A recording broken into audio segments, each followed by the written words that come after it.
power and constrain that of the United States and its allies. However, while Lawfare does an outstanding job of diagnosing the role of law in the international arena, its greatest strength lies in its proposed antidotes, its balanced and practical recommendations for how the United States and its allies should respond. There are several options for how the United States and its allies might choose to deal with the absence of an upstanding sheriff and the fact that law-flouting rogue states and terrorists are today largely the source of international conflict. That is, that because of them, we still live, internationally, in a decidedly Hobbesian world. One approach might be to ignore our legal obligations as blithely as do our adversaries and potential adversaries. However, that would contribute to eroding the good that law does and could do in the international arena and bring us down to the level of our opponents. Ignoring legal obligations would be beneath a country such as ours that prides itself on its values and commitment to the rule of law. Lawfare explicitly rejects such an approach. This book's recommended approach to lawfare, writes Kittrie, does not counsel violating either domestic or international law or, as with the torture memos, developing convoluted arguments as to how an unlawful or morally reprehensible course of action can be portrayed as lawful.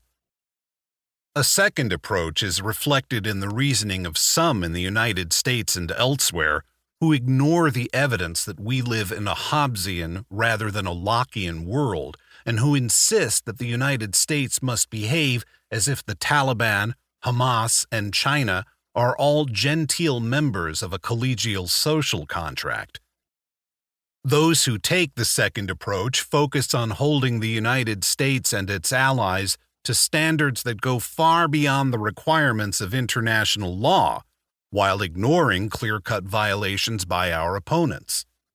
For example, Lawfare describes how various international bodies have ignored the illegality of the practice of militants attacking while dressed as civilians, or hiding and firing weapons in or near schools, houses of worship, homes, and other civilian buildings. Lawfare also rejects this second approach. The book also strikingly contrasts the white-glove, hyper-deferential practice of international law by the U.S. government with the pervasively instrumental and brass-knuckles approach to U.S. domestic law of attorneys within the United States.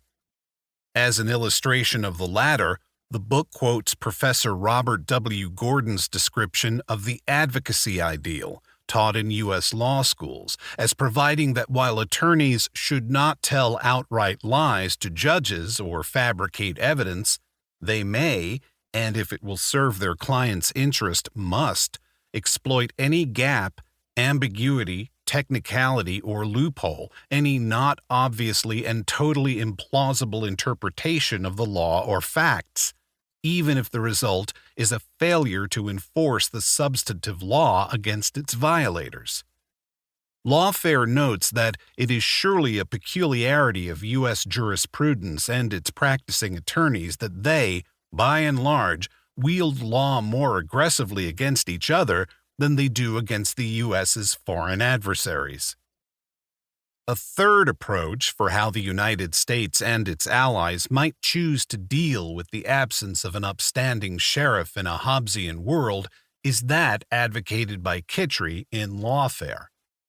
The book recommends that the United States and its allies comply with their legal obligations, while at the same time far more aggressively and creatively waging and defending against lawfare.